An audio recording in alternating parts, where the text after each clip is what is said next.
Sí, Señor Dios y Padre eterno, queremos alabar y queremos bendecir tu nombre, te queremos honrar, glorificar y dar gracias, Dios, porque en esta hora nos permites el podernos acercar y el poder aprender un poco más de ti.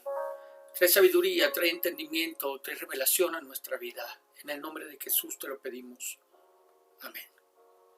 Muy bien, preciosos, pluma, papel, lápiz, una actitud enseñable es lo que vamos a necesitar el día de hoy para todo aquello que el Señor tiene que decirnos a través de su palabra.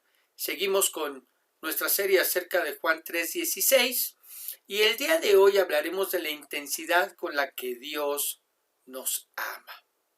Juan 3:16 nos dice, porque de tal manera amó Dios al mundo que ha dado a su Hijo unigénito para que todo aquel que en él cree no se pierda, mas tenga vida eterna. Porque, ¿cómo es que amó Dios al mundo? Preguntaría yo. De tal manera, ¿verdad? Una expresión que nos deja ver en verdad la manera, la forma, la intensidad. Eso es lo que nos transmite, ¿no es cierto? La intensidad con la que somos amados por Dios. Para ninguno de nosotros, espero, es un misterio el que Dios es amor. La misma escritura así lo define. Vamos a verlo. Primera de Juan 4:8 que dice, el que no ama no ha conocido a Dios porque Dios es amor. Porque Dios es amor. Y si algo debe quedarnos claro a través de este pasaje, no es solamente que Dios es amor, sino que de la misma manera nos deja ver lo que no es Dios. Es decir, Dios no es una pasión, Dios no es un sentimiento, Dios no es una emoción. Y necesitamos dejarlo claro porque si algo tienen en común la pasión, el sentimiento y la emoción, es que siempre dependerán de las circunstancias. ¿Qué quiero decir con esto? Miren, hay circunstancias que provocan, producen, hacen que afloren ciertos sentimientos.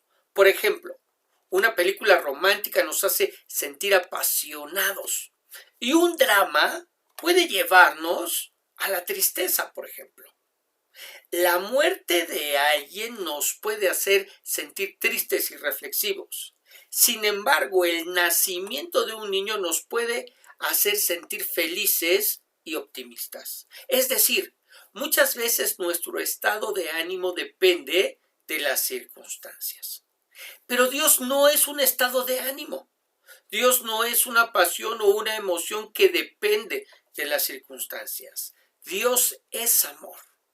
Y su expresión natural es amar. ¿Cómo ama? De tal manera, ¿verdad? De tal manera que cuando hizo el mundo y lo que en él habita, también hizo al hombre a su imagen y semejanza. Génesis 1:26 dice, entonces dijo Dios, hagamos al hombre a nuestra imagen conforme a nuestra semejanza, y señoree en los peces del mar, en las aves de los cielos, en las bestias, en toda la tierra, y en todo animal que se arrastra sobre la tierra. Y creó Dios al hombre a su imagen, a imagen de Dios lo creó, varón y hembra. Varón y hembra, ¿verdad? De tal manera que le hizo al hombre un lugar especial para que habitara en él. Génesis 2:8. Y Jehová Dios plantó un huerto en Edén, al oriente, y puso allí al hombre que había formado. De tal manera que le dio una ocupación y un medio para recibir bendición. El trabajo, querido, no es una maldición que vino a causa o consecuencia del pecado, no, sino que siempre ha sido una fuente de bendición. Génesis 2:15 dice, tomó pues Jehová Dios al hombre y lo puso en el huerto de Edén para que lo labrara y lo guardase. De tal manera que le hizo ayuda idónea para que no estuviera solo. Le hizo compañía a través de hacerle una acompañante, una compañera de vida, no una esclava. Génesis 2:18 dice, y dijo Jehová, no es bueno que el hombre esté solo, le haré ayuda idónea para él. De tal manera que cuando pecó, que cuando cayó, Dios descendió al huerto para darle la oportunidad de arrepentirse y confesar su pecado. Génesis 3:8 que dice, y oyeron la voz de Jehová Dios que se paseaba en el huerto al aire del día. Y el hombre y su mujer se escondieron de la presencia de Jehová Dios entre los árboles del huerto. Mas Jehová Dios llamó al hombre y le dijo, ¿dónde estás tú? Con esta pregunta, ¿dónde estás tú? Es ridículo pensar que Dios no supiera dónde y qué había hecho el hombre. Más bien, estaba dándole, a través de esta pregunta, la pauta, la oportunidad para que tomara la iniciativa y manifestara su arrepentimiento por haber fallado y además confesara su pecado y pidiera perdón. Pero por desgracia el hombre no solo no se arrepintió, sino que culpó a quien tenía alrededor. Fíjate muy bien Génesis 3:12 que dice, y el hombre respondió, la mujer que me diste por compañera me dio del árbol y yo comí. Es decir, en lugar de aprovechar esa oportunidad que Dios le estaba dando para confesar su pecado, arrepentirse por él, pedir perdón delante de su presencia, mejor culpó a quien tenía alrededor. No se hizo responsable de sus actos. Y queridos, sin arrepentimiento, sin confesión y sin pedir perdón, no hay manera que los pecados puedan ser perdonados. De manera que el hombre sufriría las consecuencias de su extravío, sufriría las consecuencias de su pecado. Sin embargo, Dios le amó de tal manera que no lo dejó sin disciplina. La mujer sufriría dolores de parto y se sometería al marido. El hombre ganaría el pan con el sudor de su frente y fueron expulsados del huerto. La Biblia nos dice, Génesis 3:16, a la mujer dijo, multiplicaré en gran manera los dolores en tus preñeces, con dolor darás a luz los hijos, y tu deseo será para tu marido, y él se enseñoreará de ti. Así que la primera consecuencia que Dios trae sobre sus vidas como consecuencia de ese extravío, de ese pecado, es que la mujer sufriría dolores de parto y se sometería a su marido. Así que si a alguien le tienen que dar gracias de que se tienen que someter, es a Eva, ¿verdad? En segundo lugar, el hombre ganaría el pan con el sudor de su frente. Génesis 3:17 dice, y al hombre le dijo, por cuanto obedeciste a la voz de tu mujer y comiste del árbol que te mandé diciendo, no comerás de él, maldita será la tierra por tu causa, con dolor comerás de ella todos los días de tu vida. Espinos y cardos te producirá y comerás plantas del campo. Con el sudor de tu rostro comerás el pan hasta que vuelvas a la tierra, porque de ella fuiste tomado, pues polvo eres y al polvo volverás. Así que en segundo lugar hay disciplina para el varón, pero en tercer lugar fueron expulsados del huerto. Génesis 3:23 dice, y los sacó Jehová del huerto del Edén para que labrase la tierra de que fue tomado. ¿Verdad? ¿Qué hizo con ellos? Los sacó. Consecuencias. Consecuencias que no solo nos hablan de la justicia de Dios. Tenemos un Dios justo que no tiene por inocente al que es culpable, es verdad. Pero además que no deja sin corrección, sin disciplina al que ama. Hebreos 12:6 dice, porque el Señor al que ama disciplina y azota a todo el que recibe por hijo. Esta es una idea con la que tenemos muchas dificultades a veces para poder entender. Porque yo te pregunto, ¿cómo te sientes cuando eres corregido, cuando eres disciplinado por el Señor? ¿Triste? ¿Desanimado? ¿Sientes como que Dios ya no te ama? Bueno, este pasaje nos dice todo lo contrario a lo que tus sentimientos y corazón engañoso te hace sentir. La disciplina, la corrección, lo único que demuestran es que Dios te ama y te ama de tal manera que no puede dejarte sin disciplina, que no puede dejarte sin corrección.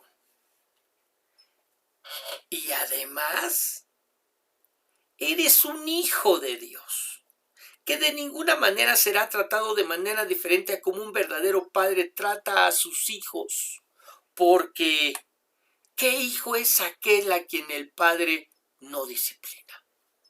Hebreos 12:7. ¿Qué hijo es aquel a quien el padre no disciplina? Esto es algo, en verdad esto es algo que muchos en la Escritura tuvieron que aprender.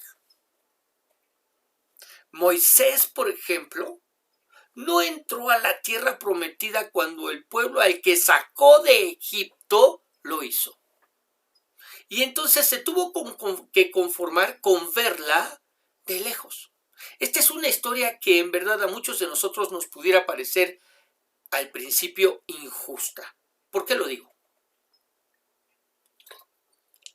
Porque Moisés se quedó sin entrar en la tierra prometida gracias a que en lugar de hablarle a una piedra para que saliera de ella agua, como Dios le había ordenado, la golpeó, como ya lo había hecho en otra ocasión anterior. Vamos a verlo, Números capítulo 20, verso 7. Números 27, que dice: Y habló Jehová a Moisés diciendo: Toma la vara y reúne la congregación, tú y Aarón tu hermano, y hablad a la peña a vista de ellos, y ella dará su agua. ¿Cuál es la instrucción? Aquí tenemos que hacer un alto y mirarla con claridad. ¿Qué es lo que le está ordenando Dios a Moisés? Que reúna a toda la congregación, a todo el pueblo, a toda la nación de Israel, frente a una peña, y a la vista de ellos le hablara a la peña para que le diera agua.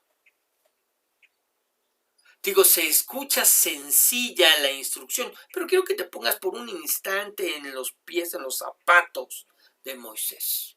Él está molesto, está enojado porque la nación, porque el pueblo se está rebelando y están hablando en contra de Dios, que por qué los sacó, por qué no los dejó en Egipto, por qué los trajo al desierto a morir de sed. Él se encuentra molesto y ahora Dios le dice: tienes que hablarle a la peña, tienes que hablarle a la roca. Dice: y ella dará su agua, y le sacarás agua de la peña, y darás a beber a la congregación y a sus bestias. Entonces Moisés tomó la vara de delante de Jehová como él le mandó. Y reunieron Moisés y Aarón a la congregación delante de la peña, y les dijo: oíd ahora, rebeldes. Esto nos hace mirar que efectivamente estaba molesto, estaba enojado por la manera en que se dirige al pueblo. Hasta ahí ha obedecido al Señor. Dice: ¿os hemos de hacer salir aguas de esta peña? Entonces alzó Moisés su mano y golpeó la peña con su vara 2 veces, y salieron muchas aguas, y bebió la congregación y sus bestias. Wow. Aunque parece que todo está bien, aunque parece que tiene el respaldo de Dios, él se ha equivocado. La instrucción le dice: habla, pero él golpea la peña. Quizás alguien se pregunte en esta altura del pasaje: ¿por qué Dios, si Moisés desobedeció y no hizo las cosas como Dios le había ordenado, por qué Dios de todos modos hizo que salieran muchas aguas? Bueno, porque el error del líder no va a arrastrar siempre en sus consecuencias al pueblo. De tal manera que el pueblo no tenía la culpa de la desobediencia de Moisés. Así que Dios de todos modos hizo que salieran muchas aguas, a pesar de que Moisés se equivocó, erró, falló, no siguió la instrucción de Dios, porque no le habló a la peña, sino que la golpeó. Pero mira lo que le dice el Señor en el verso 12. Y Jehová dijo a Moisés y a Aarón: por cuanto no creísteis en mí para santificarme delante de los hijos de Israel, por tanto, como consecuencia, no meteréis esta congregación en la tierra que les he dado. ¿Qué pasó? En lugar de hablarle a la peña, Moisés la golpeó y falló, erró, se equivocó, pecó, y como consecuencia de su pecado, por no creerle al Señor, no entró a la tierra prometida. Es decir, pecó, y como consecuencia de su pecado Dios le disciplinó. Ahora, quizás alguien se pregunte: ¿por qué tan dura consecuencia? ¿Por qué tan dura disciplina? Estamos hablando de Moisés, el hombre que dejó todo para atender al llamado del Señor, regresar a la tierra de Egipto con una vara en la mano, presentarse delante de Faraón para hacer esas 10 señales, traer esas 10 plagas que devastaron a toda una nación que era líder en aquella época, ¿verdad? Y que de esa manera, después de 430 años de esclavitud, sacó al pueblo, sacó a la nación, los guió por en medio del desierto. Dios siguió haciendo milagros y maravillas a través de la vida de Moisés, y por un errorcito de estos, Dios lo disciplina, y lo disciplina con dureza. Eso es lo que muchos de nosotros podríamos pensar. Pero no hemos pensado también que al que más se le da, más se le pedirá. Mira, Moisés, dice la Escritura, que hablaba con Dios cara a cara, que entraba a su presencia todos los días, algo que el sumo sacerdote no podía hacer, pues él podía entrar solamente una vez al año, pero Moisés podía hacerlo siempre. Mantenía una relación bien personal con Dios. ¿Cómo es que no le creyó? ¿Cómo es que no le creyó? Pero en segundo lugar, le echó a perder la ilustración. ¿Cuál? Bueno, la Biblia, querido, enseña que la roca de la que salía agua representaba a Cristo. Vamos a 1 Corintios capítulo 10, verso 4. Cristo los acompañaba y era la roca espiritual que les dio agua para calmar su sed. De esa agua espiritual bebieron todos. De manera que la primera vez que Moisés golpeó la roca, estaba ilustrando la manera en que Cristo fue azotado y golpeado para que a través de su sufrimiento nosotros pudiéramos obtener el agua de vida, el Espíritu que nos habita y hace hijos de Dios. O sea, hasta ahí hizo bien la primera vez, ¿verdad? ¿Dónde dice, pastor? Romanos 8:15. Porque el Espíritu de Dios les ha dado. El Espíritu que Dios les ha dado no los esclaviza ni les hace tener miedo. Por el contrario, el Espíritu nos convierte en hijos de Dios y nos permite llamar a Dios papá. ¿Verdad? ¿Qué nos convierte en hijos de Dios? El Espíritu, el cual nos ha sido dado, el cual nos habita. Esa era la primera ilustración. ¿Sí? Moisés golpea la roca la primera vez, salen aguas de ella, aguas de vida, el Espíritu que nos habita y nos hace hijos de Dios, ¿verdad? Hasta ahí todo bien. La segunda vez le manda que le hable, ya que después de haber ascendido a los cielos, resucitado y ascendido a los cielos, ya no hay necesidad de otro sacrificio. El primero fue suficiente y ahora todos los redimidos solamente tenemos que elevar nuestra voz, hablarle a la roca para poder tener salvación y vida eterna. Hebreos 7:27 dice, Jesús no es como los otros sacerdotes que todos los días tienen que matar animales para ofrecérselos a Dios y pedirle perdón por sus propios pecados y luego tienen que hacer lo mismo por los pecados del pueblo. Por el contrario, cuando Jesús murió por nuestros pecados, ofreció su vida una sola vez y para siempre. ¿Cuántas veces fue golpeada esa roca espiritual para que emanara vida de ella? Una sola vez y para siempre. Una sola vez y para siempre. Ahora, ¿cuál fue la consecuencia? Disciplina. Moisés tenía que aprender que sin importar lo enojados, lo molestos que estemos, porque estaba enojado con el pueblo cuando golpeó la roca, que nuestras emociones no deben dominarnos al grado de hacernos desobedecer una orden directa de Dios. Lo importante no es lo que yo siento o cómo me siento, sino lo que Dios me ordena hacer. Pero además yo quiero decirte, para no dejarnos así con este sabor de boca medio amargo, que esta disciplina no fue para siempre, así como cuando Dios nos disciplina no lo hace para siempre. Ciertamente Moisés no entró en ese momento a la tierra prometida, pero lo hizo años después cuando en el monte de la transfiguración habló cara a cara con Cristo. Te llevo a ese pasaje, Mateo capítulo 17, verso 1. Mateo capítulo 17, verso 1, que dice: 6 días después Jesús llevó a Pedro y a los hermanos Santiago y Juan hasta un cerro alto para estar solos. Frente a ellos Jesús se transformó.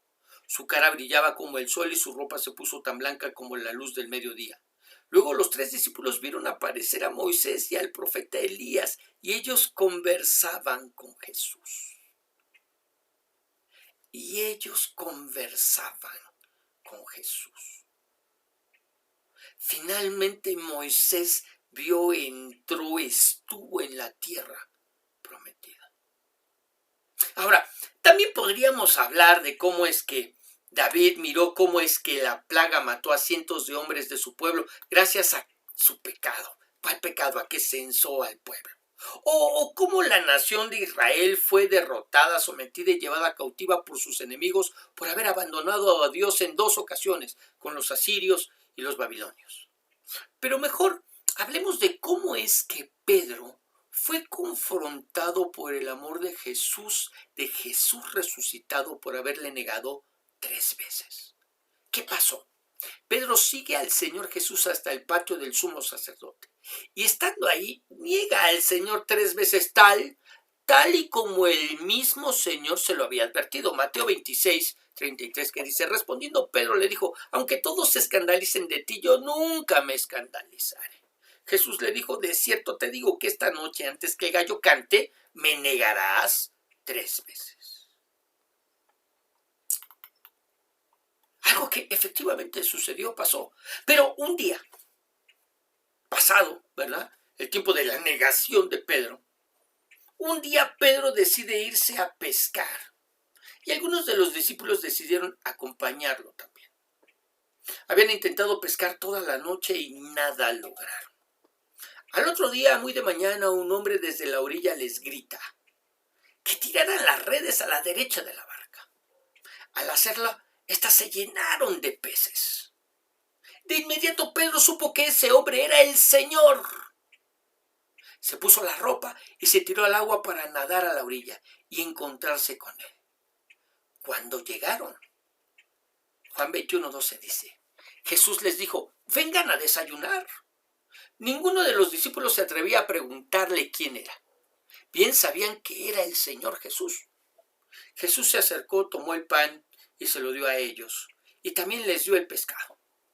Esa era la 3.ª vez que Jesús se aparecía a sus discípulos después de haber resucitado. Cuando terminaron de desayunar, Jesús le preguntó a Pedro, primera vez, Simón, hijo de Juan, ¿me amas más que estos? Él le respondió, sí, Señor, tú sabes que te quiero. Jesús le dijo, entonces cuida de mis seguidores, pues son como corderos. Jesús volvió a preguntarle, segunda vez, Simón, hijo de Juan, ¿me amas? Pedro le contestó, sí, Señor, tú sabes que te quiero. Jesús le dijo, entonces cuida de mis seguidores, pues son como ovejas. Por 3.ª vez le dijo, Simón, hijo de Juan, ¿me quieres? Pedro se puso muy triste de que 3 veces le había preguntado si lo quería. Entonces le contestó, Señor, tú lo sabes todo, tú sabes que te quiero. Jesús le dijo, cuida de mis ovejas. ¿Cuántas veces le negó? 3. De tal manera que ¿cuántas veces le preguntó si lo amaba realmente? 3. Ahora, la disciplina de Pedro consistió en el que pensase, en el pensarse fuera del grupo de discípulos. Ahí consistió la disciplina de Pedro. En el tormento que le significó el haber negado a su maestro y señor, en el intentar regresar a su antigua vida de pescador y dejar de ser un apóstol, un discípulo, un seguidor de Cristo. Pero el Señor, de la misma manera que no dejó a Adán y a Eva desnudos y avergonzados por su pecado, tampoco desechó a Pedro y le mostró su misericordia. Lo que nos lleva a mirar, por último, cómo es que amó el Señor de tal manera a Adán y Eva, y ya dijimos que no los dejó desnudos, expuestos, avergonzados por su pecado. ¿Qué hizo? Les hizo túnicas de piel, llevando a cabo el primer sacrificio de un animal para cubrir el pecado y para perdonar a través del derramamiento de la sangre.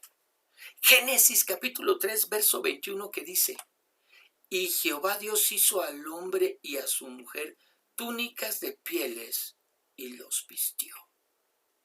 ¿Qué fue lo que hizo Dios? Cubrió su pecado a través de la sangre de un inocente, porque para sacar las pieles tuvo que morir un inocente para que ellos no murieran. Y tuvo que derramarse la sangre, porque sin derramamiento de sangre no hay remisión, no hay perdón de pecado. Hablándonos de lo que haría a través de Cristo con nuestras vidas. Gracias a esa intensidad con la que nos ama, envió al justo a morir por los injustos, nos roció con su preciosa sangre y nos perdonó nuestros pecados. Porque de tal manera amó Dios al mundo, que ha dado a su Hijo unigénito para que todo aquel que en él cree no se pierda, mas tenga vida eterna. Porque de tal manera nos ha amado Dios, que dio a su Hijo, a su único Hijo, para que todo aquel que en Él cree, que en Él deposita su fe, que en Él deposita su confianza, no se pierda eternamente, sino más bien venga a tener vida abundante y eterna con el Señor. Mayor intensidad. Oremos.